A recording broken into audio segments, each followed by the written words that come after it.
रामू एक राजपुर नामक छोटे से गांव में रहता था। उसकी जिंदगी खेती बाड़ी में बीतती थी। वह अपने काम में बहुत ईमानदार और मेहनती था। रामू के पास सिर्फ एक छोटी सी जमीन थी, लेकिन वह उसी में संतुष्ट था। उसकी मेहनत से हर साल फसल अच्छी होती थी। गांव के लोग उसकी ईमानदारी और मेहनत की बहुत तारीफ करते थे। एक दिन गांव में एक बड़ा मेले का आयोजन हुआ। रामू ने सोचा कि वह अपनी फसल बेचकर कुछ पैसे कमाएगा और अपने परिवार के लिए नए कपड़े खरीदेगा। रामू मेले में पहुंचा तो वहां बहुत से व्यापारी और किसान थे। रामू ने अपने ताजी सब्जियां और अनाज वहां बेचने के लिए रखे। जब रामू अपने सामान को बेच रहा था, तभी एक व्यापारी आया। उसने रामू से कहा, मुझे तुम्हारे अनाज की बहुत जरूरत है। मैं तुम्हें इसके अच्छे दाम दूंगा। रामू ने सोचते हुए कहा, मुझे अपनी फसल का सही मूल्य चाहिए, क्योंकि मैंने इसे बहुत मेहनत से उगाया है। व्यापारी ने रामू की ईमानदारी की सराहना की और कहा। मैं तुम्हें इस अनाज के लिए अच्छी कीमत दूंगा। रामू ने अपने अनाज को अच्छे दाम पर बेच दिया और खुशी खुशी घर लौट आया। घर पहुंचकर रामू ने अपनी पत्नी को बताया कि उसने अच्छे दाम पर अनाज बेचा। उसकी पत्नी खुश हुई और कहा, अब हम अपने बच्चों के लिए नए कपड़े खरीद सकते हैं। लेकिन रामू ने सोचा कि इन पैसों का सही इस्तेमाल करना चाहिए।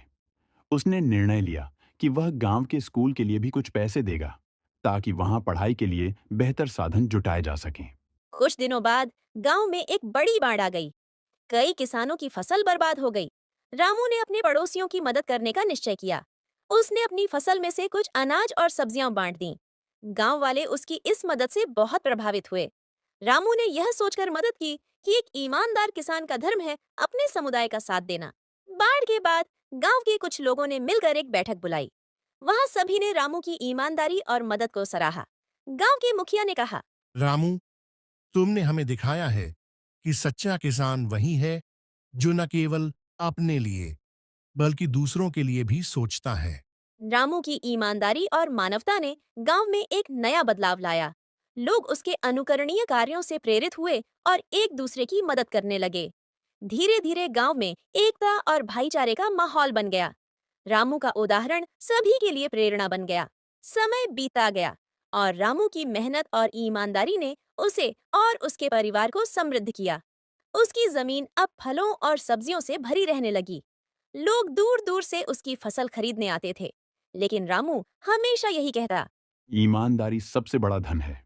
अगर हम सच्चे रहें तो जीवन में किसी चीज की कमी नहीं होगी। कुछ सालों बाद गांव में एक शिक्षा और कृषि पर आधारित कार्यक्रम का आयोजन हुआ। रामू को इस कार्यक्रम में मुख्य अतिथि के रूप में बुलाया गया।